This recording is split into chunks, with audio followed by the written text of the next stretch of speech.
Today, I have with me Diana, host of the Renew Your Mind podcast, and Loretta, Lisa, and Marie, who are all divorced Christian women.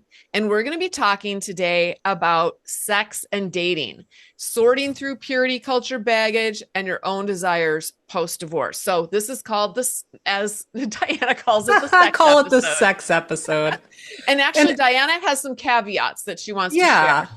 So, yeah, go I ahead. was thinking about this and I just thought, let's just make sure we lay the foundation here and also make sure, so you don't hold us liable to your sex life. We're not telling you what to do. No, that's a joke, but this isn't prescriptive. Like we've got the answers about sex and Christianity post divorce. So this isn't meant to encourage you to go in any direction. It's not meant to shame you. It's not meant for any of that. This is just to have an open dialogue because this is kind of one of those things we all think about, but we aren't really talking about. So if anything, just let it be that you get to explore it in your own brain and what this might mean for you in your life, or recognize you don't have answers moving forward yet. And that's fine too. Exactly. So Just an open it's conversation. yeah, Yeah. be free. Don't feel guilty or shamed about anything. Yes. Okay. Thank you for sharing that.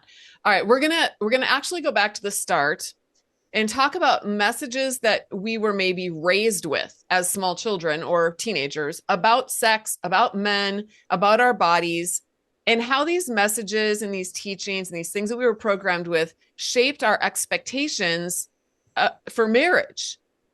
So, who wants to start with that one? Yeah, I'll go ahead.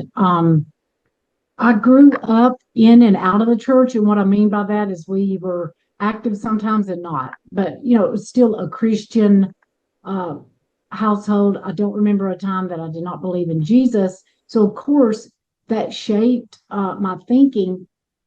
But my parents never had the talk about the birds and the bees with me. So everything I learned was kind of watching them and what was around me. But I did learn that through my experience, especially in middle school and beyond, that a woman's body, and this was implied, but it's for men's pleasure, either to look at or to use, or it was just objectified, and nobody had to tell me that, and I could have never named that back then, but I kind of took that in. So through all of that, it became very important for me to, I thought it was my duty to be fit for that reason. And my mom never told me that, but I just kind of took that on. This was, I grew up in the 80s when it was all about, what was that? Olivia Newton-John. I can just see her in that, the leotard and the Let's get leg warmer physical. things, yes, let's get physical. That, that had a big impression on me for some reason. And so I went into my marriage thinking that was very important. And actually, purity culture did not come into my life until I became all in for Jesus. Then that culture started seeping in. So I didn't grow up with purity culture per se, but I definitely, because I started reading Focus on the Family and listening to everything they put out, of course, I was going to raise my kids this way because maybe I did this all wrong, and that's why my marriage now is so hard. So, yeah, that was my experience. Okay. Did you ever read? So how old were you when you got kind of introduced to the idea of purity culture, when you started reading books like that? Just curiously. Oh, it was in my late 20s. So I was Okay. already married. Okay. And then, so by that time, though, yes, sex was a duty. Yeah. It was just, yeah, a Yeah. duty, a thing that I had to do. Yeah. Did any of you guys read the book Passion and Purity when you were a teenager? Is that No, the one by no. Elizabeth But Elliot? yeah. Yeah.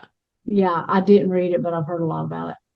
Yeah, that was the book that shaped my whole, and it was very much a purity culture book. Probably one of the first ones that ever came out, I think. But yeah, I mine was dog-eared. and I was going to, I wrote in my book, All the Scary Little Gods, I was going to marry a man like Jim, like Jim Elliot. And we were going to have this so much passion and all this purity. Didn't even know what that meant. I still look back on that. I'm just like, I didn't even, yeah, there were no conversations. It was just, here's a book to read and, go with Yeah. whatever this book says. Well, I want to add this too, Natalie. I did, because I wasn't raised in that, I did have premarital sex. Okay. So that led into me thinking, oh my God, I did it all wrong. And so, now in my marriage, I want to try to do it all right. Yeah. So it was still all a very warped sense of sex and shame and all of that. Yeah. Yeah. Well, and I kind Yeah. of wish that I had, I- am I'm glad that I didn't have sex before I got married in some ways. I think it saved me from a lot of like just extra baggage, probably. I probably would have had sex with Mhm. I had crushes on everybody.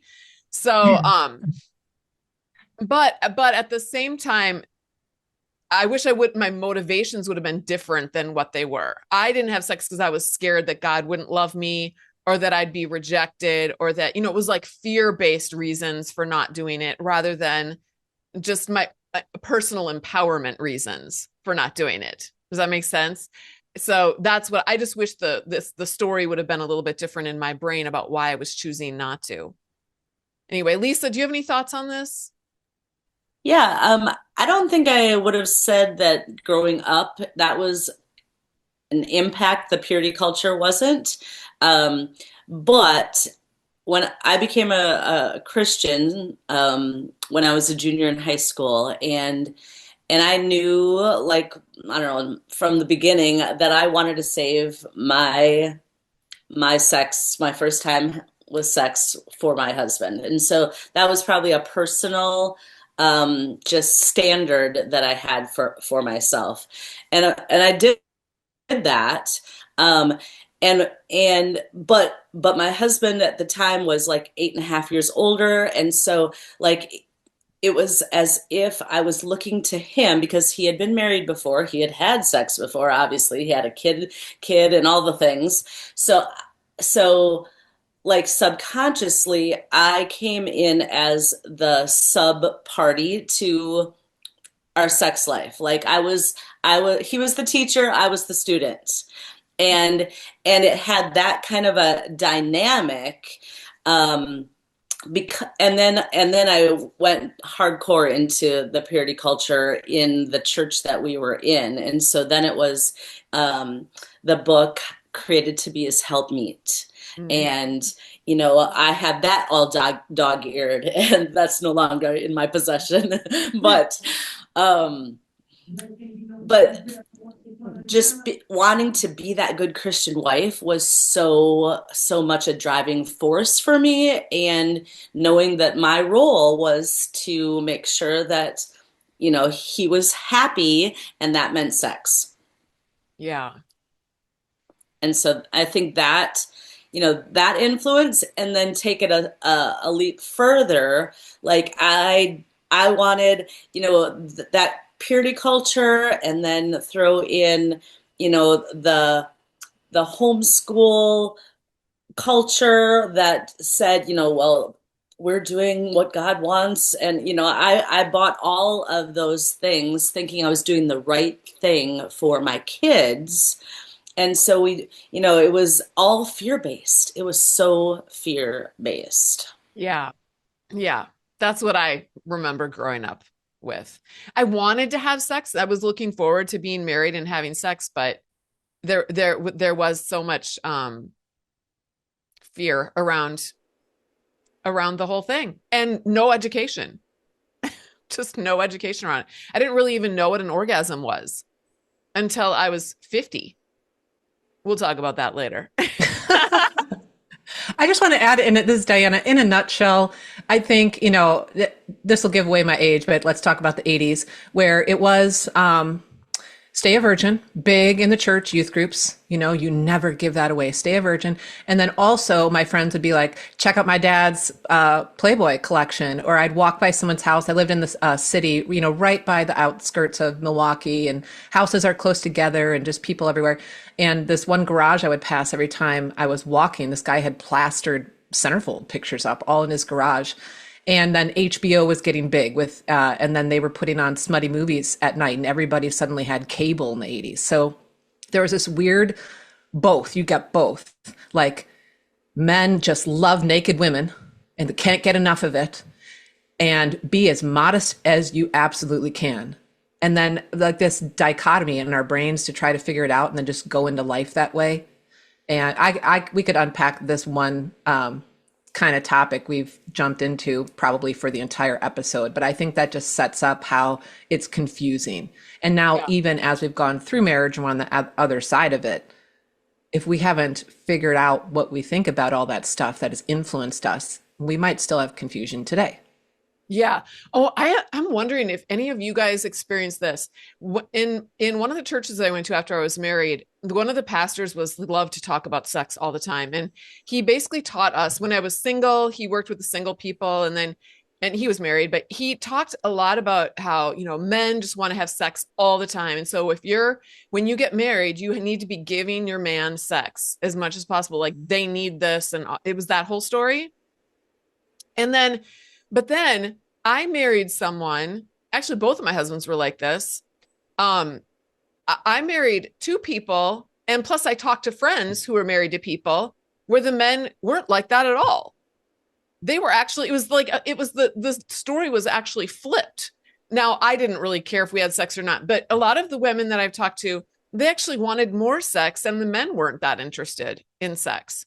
So I just, I'm wondering if any of you guys ended up like had that idea that men want sex all the time, but then you got in your marriage and realized that they don't. That wasn't me. Oh, okay. Me neither. Nobody.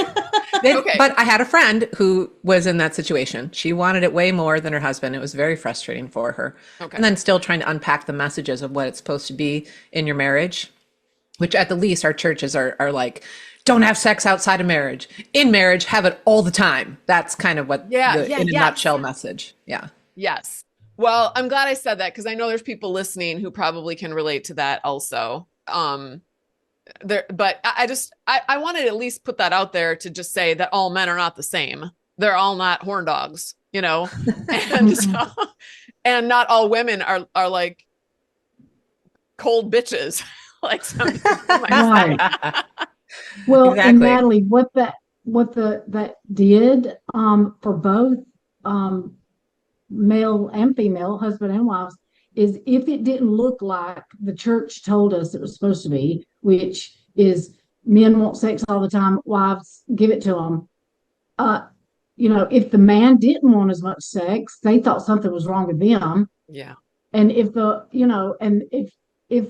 your husband didn't want a lot of sex, I've heard this, that the women thought something was wrong with them. Why am I not desirable? And then if your man does want a lot of sex and you don't want it as much as he does, you think, oh my God, something's wrong with me. I mean, it just sets up, instead of encouraging couples to find their own way and rhythm and beauty, the church says, no, it's supposed to be this way. Yep. Yep. Okay. How has your perspective on sex changed since you've been divorced, either in what you want or what you even don't want anymore? Well, mine has definitely changed. I know what I don't want right now more than what I want. I don't want it to be a duty. And I don't mean to imply that I never enjoyed it when I was married. Of course I did. But y'all know what I mean. Like when it's duty, it just, it's another check mark on your to-do list. Yeah. Literally. Yeah. But so I know that I want it to be a beautiful shared experience where I am enthusiastically consenting. I And like for that. those of you who have experienced coercion or guilt or whatever, you know what I'm talking about. Yeah. Yeah. That's actually a good measure, for going forward. If it was a problem in the marriage you came from, enthusiastically consenting, like Marie said, I love that phrase. If I'm not enthusiastically consenting, it's a no. Doesn't matter what relationship we're talking about here. That intimate experience should always be I'm all in and I'm choosing it. And if it's not, or if you're not sure, if you're like, am I? I think I am, or maybe I'm not. That means you're not. You'll know if you're totally Yeah. feeling great about having the experience. Yeah. I also think my thoughts about sex have changed a lot over the years through my marriage, before my marriage, and then it was in the beginning of the marriage, then the middle of the marriage with kids, and then after, and all this. And towards the end of my marriage, I gave myself a permission to only do it when I decided. Even when I wasn't enthusiastically consenting, I might have been doing it to manage the situation that I was in. And that's my choice to do that for me and my survival and my well being. But if it wasn't my choice, I wasn't going to do it. And now, I don't know, we're probably going to get into this. I'm not dating, so I'm not having sex. It's not even, I don't have to think about it. But when I do go there or for some of you, if that freaked you out, I'm not married, so I'm not having sex. Sorry. That might give you an idea of where my mind might be about what it would look like for me if I was dating. Because I'm reconsidering, if we have a faith deconstruction episode, some of our views about sex might fall into that space too. Yeah. But the place I'm at, where I'm trying to land here, is my views have changed over time. And I'm giving myself permission to have the views that I do today. Whatever my perspective is about sex today, it's okay. If I'm repulsed by it, it's okay. If I'm intrigued by it, it's okay. If I think I never want it, it's okay. If I think I might want it, it's okay. And however my views evolve on when is it okay to have sex, when is it not, I'm permission to go through the journey, permission to change my mind. And it's very personal and it should always be up to me. And I want to honor where I'm at with my perspective today. And tomorrow I can worry about that then. Yeah.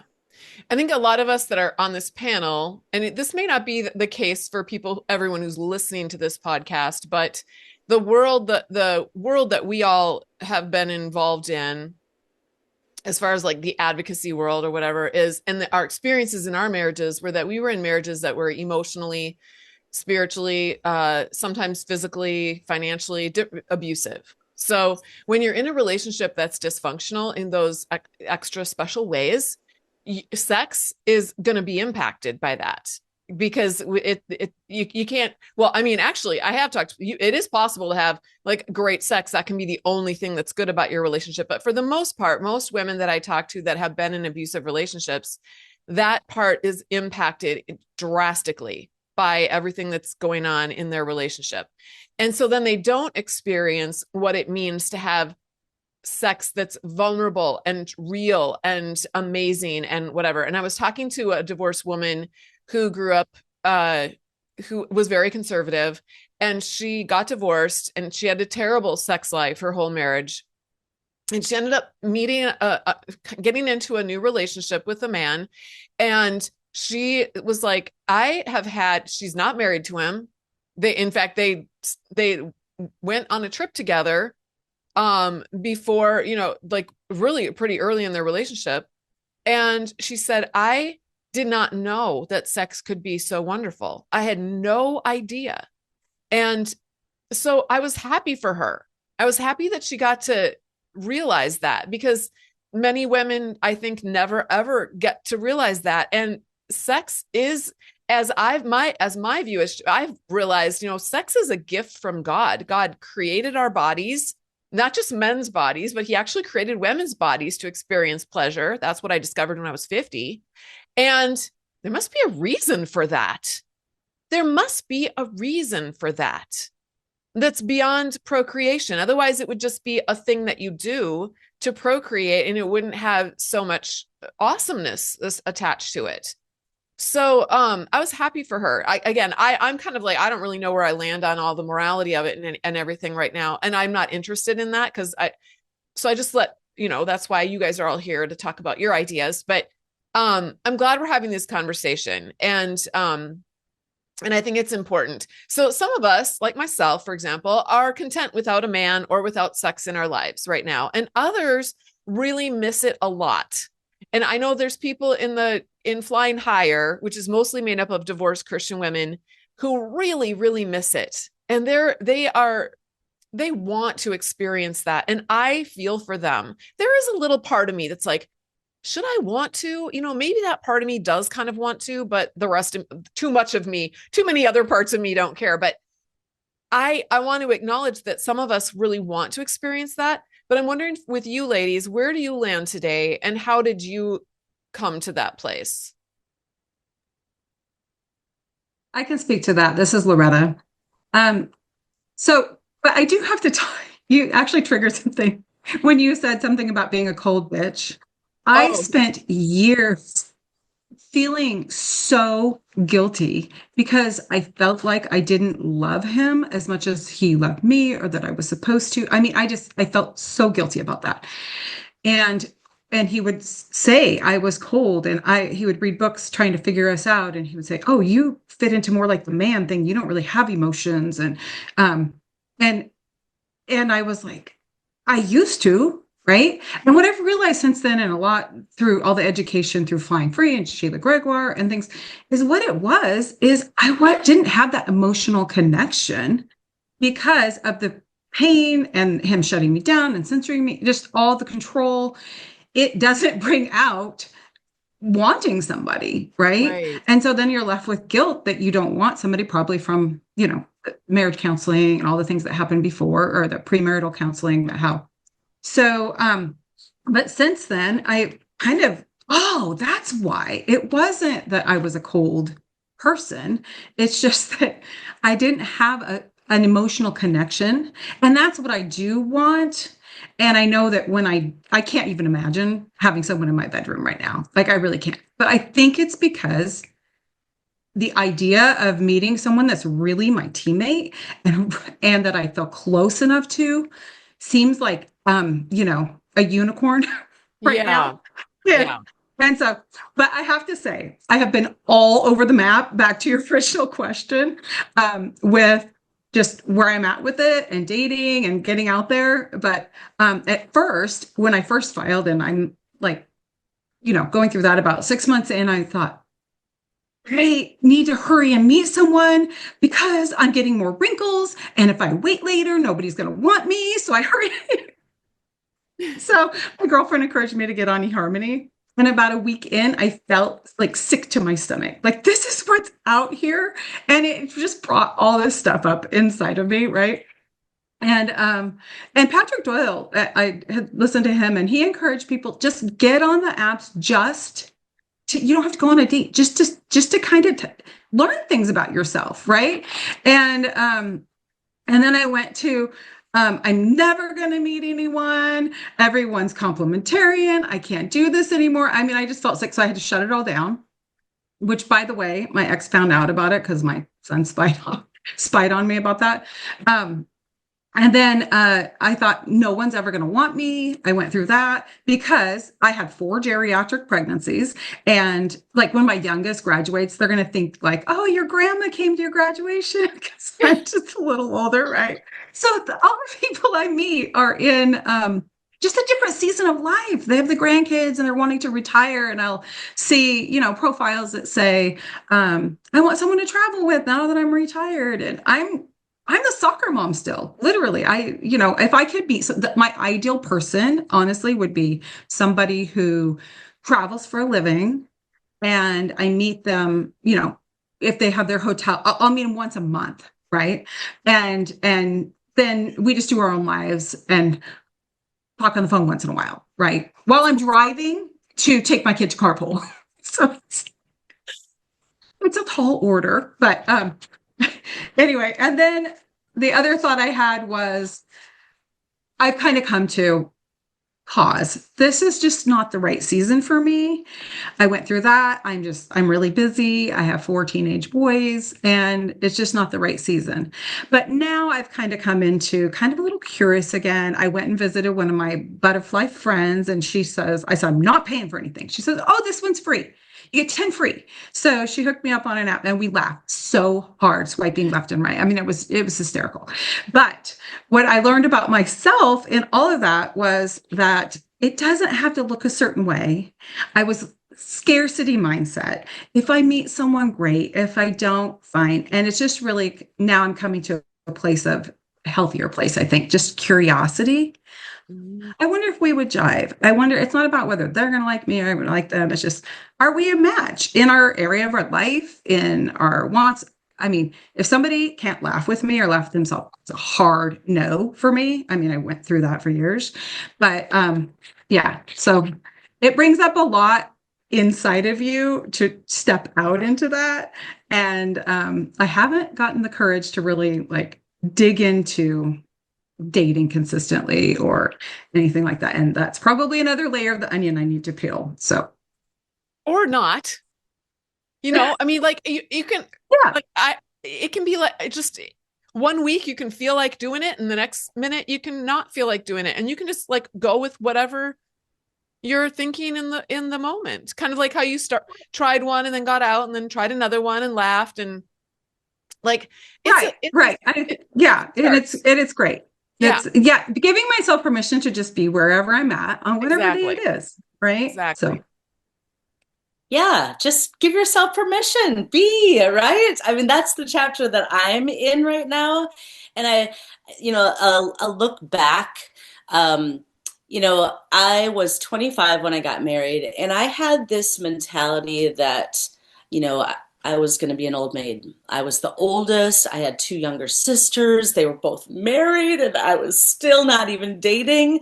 And, like that, like was in my subconscious going nonstop that, boy, oh boy, like who are you going to find? And so when I found my husband in church, I thought, oh my gosh, this is perfect. This is good. But I think the belief that I had going into marriage was that completed me. Mm. Like that completed me, right? The half became a whole. And and and in my marriage, like I always felt like, it was my job to make sure everybody was happy, to just keep all the pieces just looking so perfect. My box was like meticulously, perfect. And the bow was like all the kids sitting in the row, at church and all of it.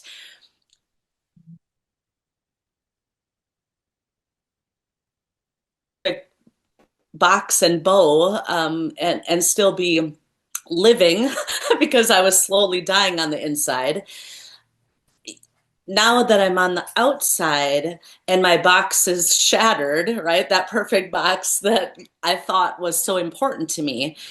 Now it's a matter of what do I need someone to complete me? Like, no, I am whole as I am. And do I long for companionship and friendship with a man? But my mind still has to grapple with, Lisa, you're okay. You're completely whole as a single woman. And the more I've embraced that, the more like, this is really good. This is like really good. Like I get to decide, if I'm going to ride my bike this afternoon or read a book or, I get to decide, and I don't have this subconscious, and I'm not even necessarily blaming him or marriage. I'm I'm saying this is the way I was wired, and this is what's going on in me, that it was always this subconscious tape that was like, is this going to be okay? Maybe I should check with him. Like, I don't know. Is this going to be all right? And so it wasn't like I couldn't ever make a decision just to make a decision without it going through that filter of how is this going to impact all these, beings in my marriage and his moods and all of that.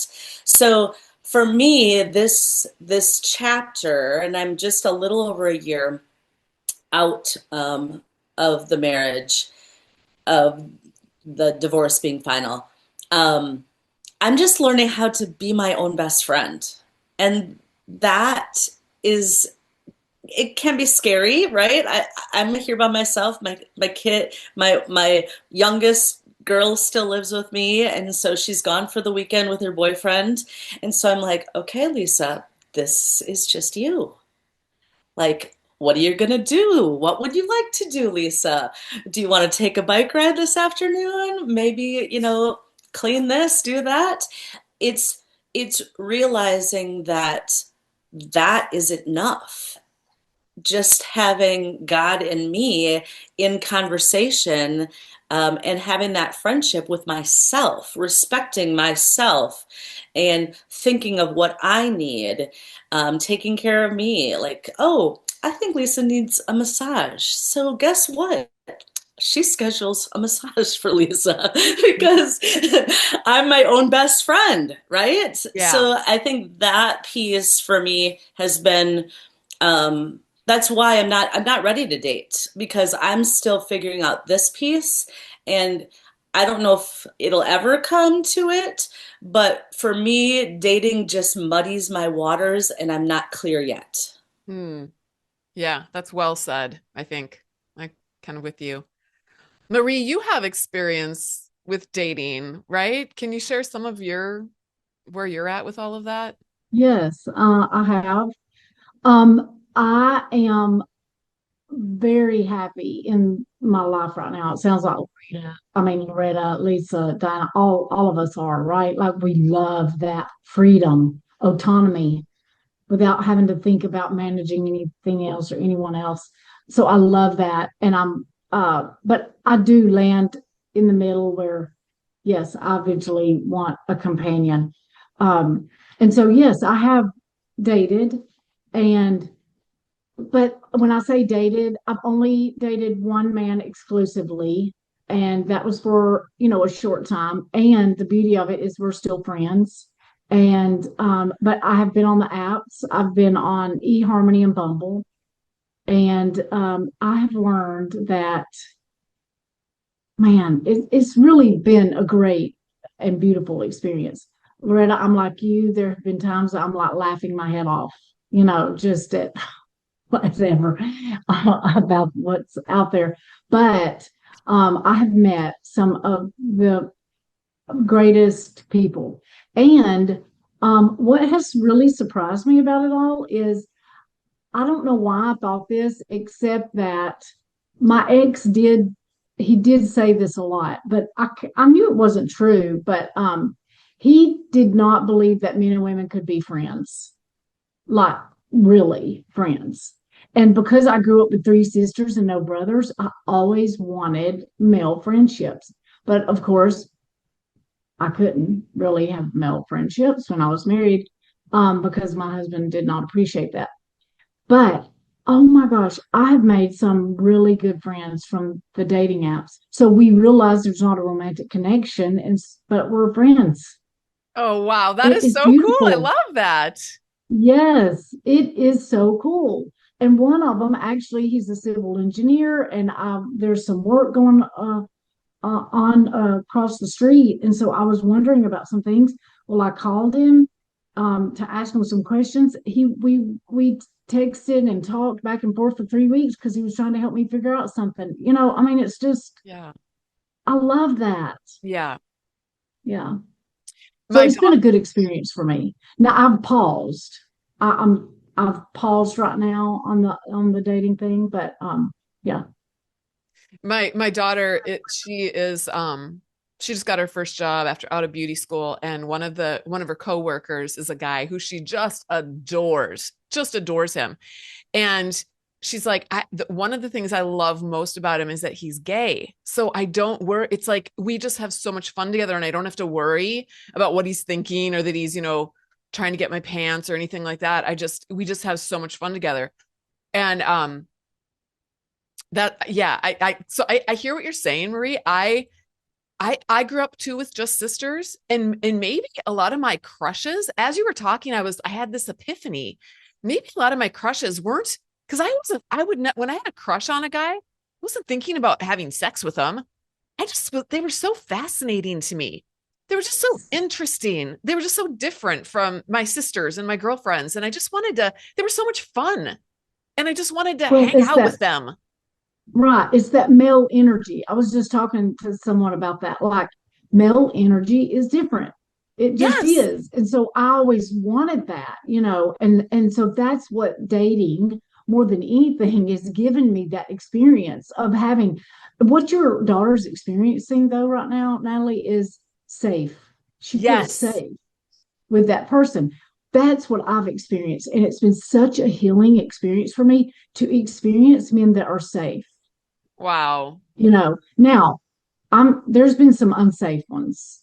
I mean, don't get me wrong, but the beauty of it is that I'm learning the difference, safe and unsafe. And so I have gained friendships with these safe men, and it's just been so healing and beautiful. Yeah. Yeah. I think too, safety is number one when it comes to having sex. How can you be vulnerable with someone in that way and really let yourself go unless you're feeling 100% completely safe in that relationship? And I think a lot of us, we didn't really experience that before. Um, Before we go to the next question, I'm just gonna I need to bring up a great book because it's someone mentioned Sheila Ray Greg War, but she has a book called The Great Sex Rescue. So if any of you guys have not, any of you listeners, if any of you guys have not ever heard of that book, that's a good book to check out on Amazon. I'll put a link in the show notes. They did a bunch of research on, they interviewed out of thousands and thousands of Christian women and where they got their ideas about sex and everything. And one of the things that struck me in that book that I could relate to is the pain of sex. I had so much pain in both of my marriages that it was excruciating. And I didn't know, I thought that there was something wrong with me. Well, and there was kind of something wrong with me in that I didn't realize that pain was actually from my view of sex, which is somewhere deep inside of me, I saw sex as being bad, like not a good thing. And so my body was literally rejecting it in both of my relationships. And because of that, and because I had no education, no idea what I was dealing with, and there was so much shame, I never really got to, discover anything until when I was 50. I promised that I would tell the story, but when I was 50 and I was newly married to my second husband and still experiencing pain and stuff, I had a Christian therapist tell me, Natalie, you need to get a vibrator because and this was, and I trusted her because she was a Christian therapist. She was a Christian, and she had extra training in sex. Like she was a sex therapist as well as other kinds of therapy. So, she said, you need to learn you need to figure out your own body and learn what your body is capable of. And you can do that on your own. Like, you don't need anybody else to help you with this, because I was not getting any help with this from anyone else. So I did that, and I discovered what a woman's body is capable of doing. And it was amazing. And that is something. So that was something I remember thinking, okay, when my girls are old enough and they're like, going to get married or moving into that, I'm definitely going to tell them to get a vibrator just in case they have similar problems that I do. I want them to at least go into their marriage knowing what their body can do. And sometimes they need help. Sometimes I started asking questions, right? Because my experience was so terrible. But I found out that a lot of women need help. They can't just like go in and have sex and have mutual orgasms, right? And that's what you see on the TV. That was my education, just what I saw on TV. So that was good. So anyway, that's a great book. But can I just say too, what you did and what you're offering to your daughters to do in exploring our own bodies and learning them, I can't find anywhere in the Bible that describes that as a sin. So I Yes. know there might be some theologians out there that try to take certain scriptures and then say that exploring your own sexual capability of your body is a sin, but they're adding extra meaning or contorting the verses, in my view, to try to paint it as a sin. I can't really find where it just says that's anything wrong. And I think God made our bodies. I'm not, don't worry, I'm going to stop in just a moment here, but even kids explore their own bodies. It's just a natural thing that we do. Yeah. And I don't think it's a sin. Yeah. Yeah. I think, and even in Christian culture, we give a pass to boys and to men doing that. That's true. They can't help themselves, Natalie. Yeah. But we don't really talk about it for girls and women. We don't. And I think that conversation needs to change. I do not want to spearhead that though. But anyways, this No, episode ask Sheila Ray Gregoire about that. Exactly. Her expertise is all sex all the time, pretty much. Exactly. Go to her website. It's, what is it called? Baremarriage.com. Go to her website. Yeah. I refer people to her all the time because that's not my thing. Yeah, she has a great podcast too, hundreds of episodes you can listen to reframe your story in your head around sex so you can be more free and compassionate to yourself and grow in that area and have better experiences, whether you're married or not. Yeah. Yeah. The last thing I just wanted to say, just from my perspective and to normalize this, is that I don't have any desire to have sex right now. And I don't have any desire to have desire. So I'm not even I'm not thinking, ooh, it's abnormal to not have desire. I'm also not thinking, maybe I'm a eunuch. You know how the Bible talks about some people. I'm also not thinking that. I'm just thinking, I don't want sex. I have no desire to have sex. I don't, and I'm just normalizing that for myself. And I think we all need to do that. We need to normalize wherever we're at. That's normal for us. One thing I do want to say though, is I love what Lisa brought out about how I used to think that you had to be connected with another person in order to be whole. And now I don't believe that at all anymore. And it's amazing to be a single mom with my 4 teenage kids in the home. And we have a beautiful family. We have a gorgeous family. I love our family. And there's no man in our family right now. I mean, they have their dad and they have a relationship with him that's separate. But the family that we have in my home, I love and I embrace it completely as it is. And I have no desire to add to it, nor do I think that our family is missing something. So I don't believe anymore that I will not have lived a full life. So if I never experience like great sex on this planet, I don't believe that anymore. I believe that I can live a completely full, wholesome, beautiful life without any of that. That said, if you're someone who wants to have that in your life, there's also nothing wrong with that either. And I hope that I wish I was a fairy godmother and I could just go bibbity bobbity boo and just give everyone what you all want in this area. But I can't do that. But I guess I'm just trying to, I hope that this episode just helps to normalize wherever you guys are at. Okay, let's go to the next question though. If you have started dating again, what has surprised, and maybe Marie, maybe you're the only one that's really dipped your toes in. Has anyone else actually done this? Marie's the only one. Okay. We did have another person that was going to come on and she has dated as well. And then she backed out at the last minute. So unfortunately, we are missing her perspective. But Marie, you're a representative for those who date. But what has surprised you what have you learned about yourself in this dating? I spoke to that a little bit already about the surprise of what I've learned about myself through that, and then the friendships that I've made through dating, and that feeling of I now better know what I want, how I can trust myself, who is safe and who is not. Yeah. Okay, so how do you hold? I know this is another question that you were going to talk about.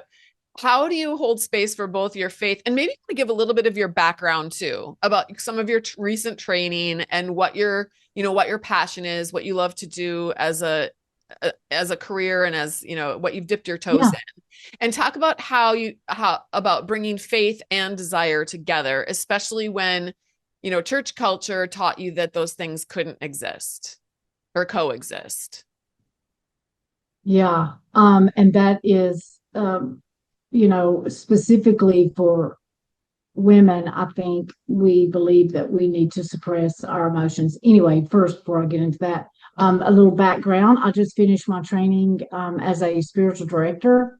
And in 2023, I graduated with my master's in Christian spiritual formation and leadership from Friends University because I'm passionate about helping women navigate the stages of faith, not just women, but I've mostly worked with women.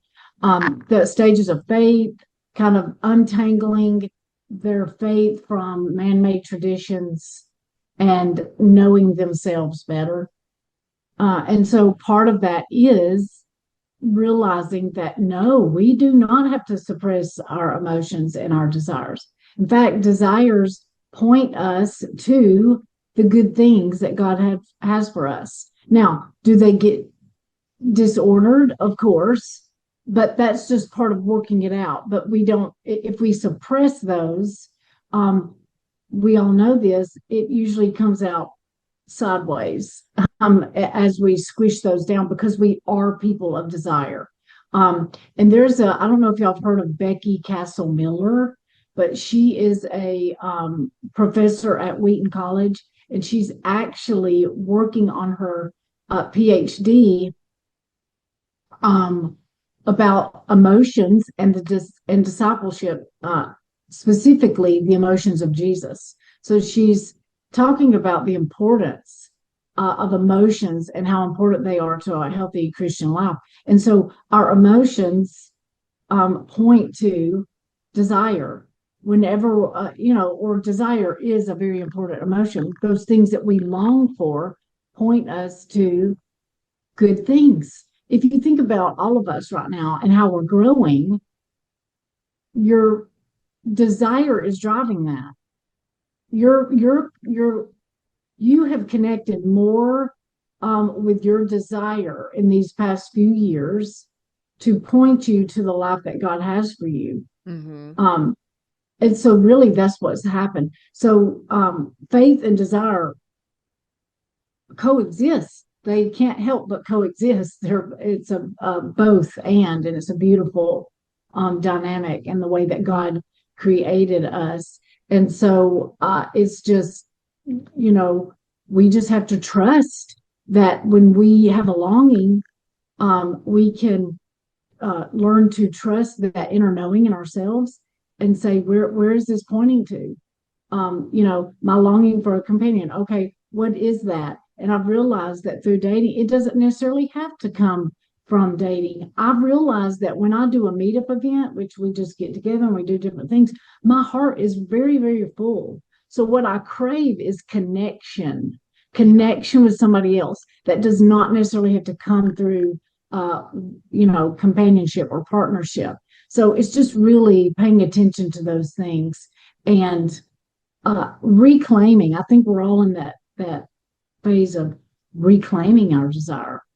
Yeah. Instead of ignoring it, because it is a beautiful God-given gift that points us to the life that He has for us. Yeah, that's beautiful. I hope that answers that. Yeah.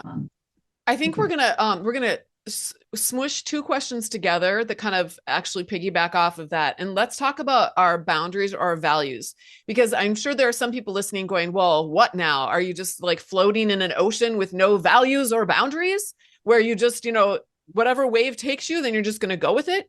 And so let's talk about that a little bit. And also let's talk about, I don't know if any of you guys still have contact maybe with people who would tell you, you're divorced, you can't ever get remarried again, first of all, let alone have sex with another man again, because, once married, you're always spiritually married to that person. How do you respond to that if you have had to, or how would you if you did? maybe just people who might say that your dating life is wrong, or you're in danger of, spiritually exploding your life or whatever. So boundaries and values, and then how to respond to people who might criticize or judge you for wherever you're at in this journey. Yeah, I'd like to Loretta. speak to that. This is Loretta again. Okay, so I actually have a counselor who I love and has been great for me, but he is a Mennonite pastor. He's a clinical counselor, but he told me straight up, like getting remarried, he didn't agree with that.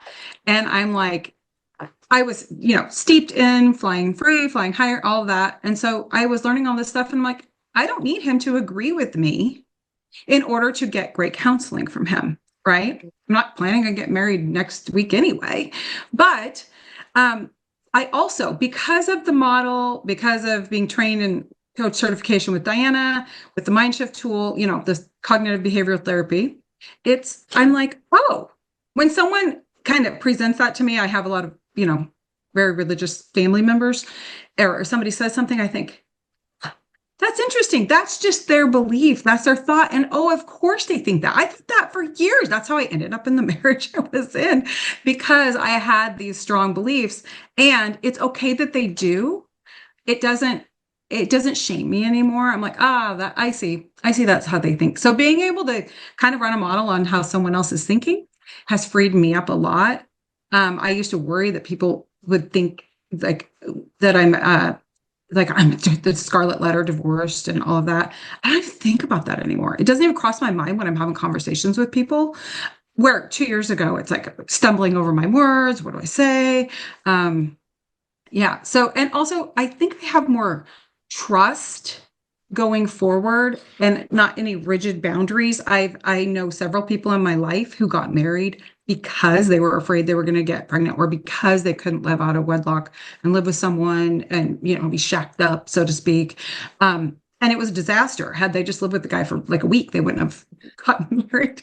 And I'm not advocating for that. But what I'm saying is that I trust myself to know when I get there, I have boundaries. You should have had my friend on that I met through Butterfly Bootcamp online, Kelly, because she told me I could talk about her, but she has gone on so many dates. And what she said was she's got friends, like she's just gotten really bold, like calling people out on like their kind of being controlling. She had some, different dates, but she also has made friends, guy friends.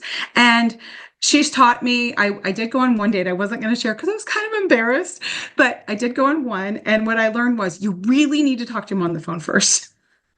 2 minutes in, I was wishing I was back at my hotel with the movie. It was awful. And I had to consult with my friends on how to say no to a second date, because I'm a people pleaser, and I felt so bad. And I think doing the dating and learning, it teaches you about yourself, where they're like, Loretta, you don't owe anybody anything, right?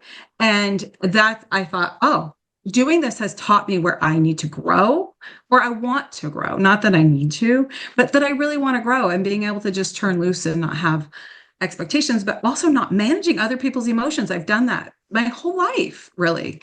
So yeah, the boundaries of being able to say when and where, and say no, and I don't want to have dinner. We just had coffee. No, I don't want to have dinner. I aspire to that. And yeah. So. Yeah. Yeah, Loretta, that's what I do as well. You are letting yourself guide you, and what you know on the inside and what you feel, and you're learning that. That's my guide. Like, and some people listen and say, oh, you mean God's not guiding you? Yes, because we're Christians, that is always part of our, what is guiding us. So when we say we're trusting ourselves, what I mean, and I believe this is what all of you mean, that yes, it's the Spirit, the Holy Spirit within us, our inner knowing, all of that. We are listening to that because we are more in tune to it than ever.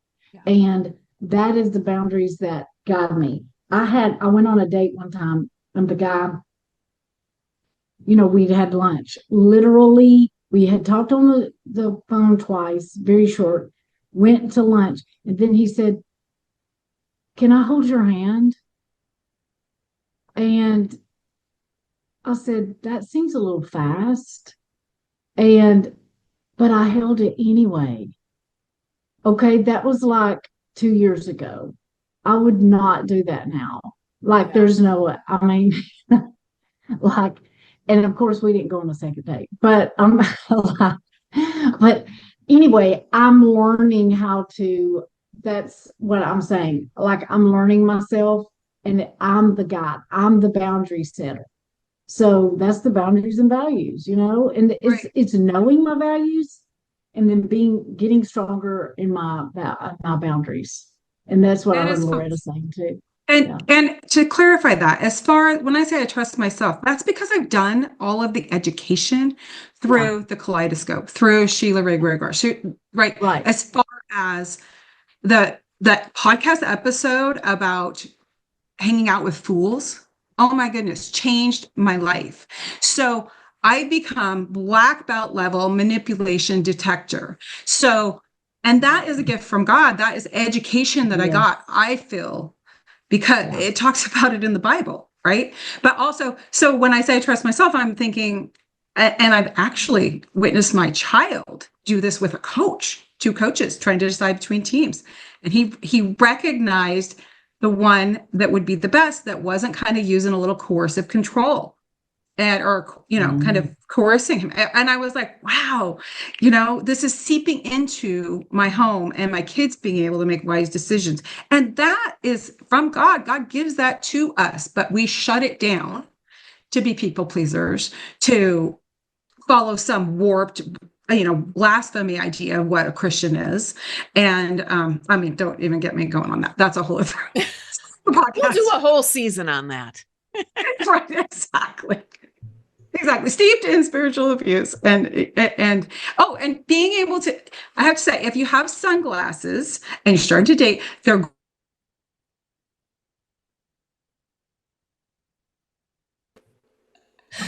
Oh my gosh, Say that's say funny. that last part again. I you lost my can internet. you can so like what I noticed is you have to check if someone has wearing a wedding ring, right? Like, Oh, like if you're kind of interested or you might think you want to flirt or something, right? And if you have sunglasses on, then people don't notice where you're staring that if is you're checking if hilarious. they have wearing a ring. That's funny. But Tips yeah. and tricks from Loretta. You guys, thank you so much. We're going to wrap this conversation up now. I just want to say at the very end that some of the tools that Loretta mentioned, the cognitive behavioral therapy, the model, the mind shift tool that Diana teaches, um, all the things that we've done, these women are all part of Flying Higher, which is a program for divorced Christian women where we do book studies, we do Bible studies, I teach classes, we do coaching, and all of these things help us in our self-development work and in our relationships. And they do, like Loretta even mentioned at the very end, they help us in our parenting with our kids. When we get healthy and we start learning things and growing, we get to pass that on to the next generation as well, which I think is important. When I look back at the kind of mom that I was with my first set, I had 9 kids. With my first, 4 or 5 kids, is very different from how I've showed up with the last few of my kids. And I feel like my last kids have gotten the better mom, really, the mom that is happier and healthier emotionally and spiritually. And but also, is the mom that got kicked out of church and got kicked out of her family of origin. And it's that mom too. And sometimes that happens. Sometimes our lives end up feeling like they got destroyed, but then we rise like a phoenix out of the ashes and we discover who we really are. And I love the analogy that the Bible gives too about the dross being burned away. The gold comes to the surface, or no, it's the dross that comes to the surface, but it's a fire, it's a cauldron, what do they call it? It's like, I can't remember. The Bible has a specific name for this burning place, but all the dross comes up to the surface and then gets skimmed off. And then what you have left is the essence of who God created you to be in the first place. And that's really, if I was to boil down the work that we are doing together as a group in Flying Higher, That's the work. I want everyone to discover who God created you to be, all of your beauty, all of the good things about you, the gifts and the skills that God has bestowed upon you. Those need to shine. You were made to shine. You were not made to hide under a bushel. You were made to shine and be who you are. So if you're interested in doing this work with us, you can learn more by going to joinflyinghigher.com. And of course, I want to plug Diana's podcast as well, the Renew Your Mind podcast on your favorite podcast app. And if you are still married, or even if you're not, and you're trying to work through emotional abuse, the Flying Free podcast focuses on emotional abuse and getting unstuck from all of that and healing from that. So those are some things that you can, and then these lovely ladies have their own, some of them have coaching practices and other businesses and careers. And we will make sure to put those links in the show notes if you want to check those out. All right, you guys, that's all we have for today. Thank you so much for joining us, and fly higher.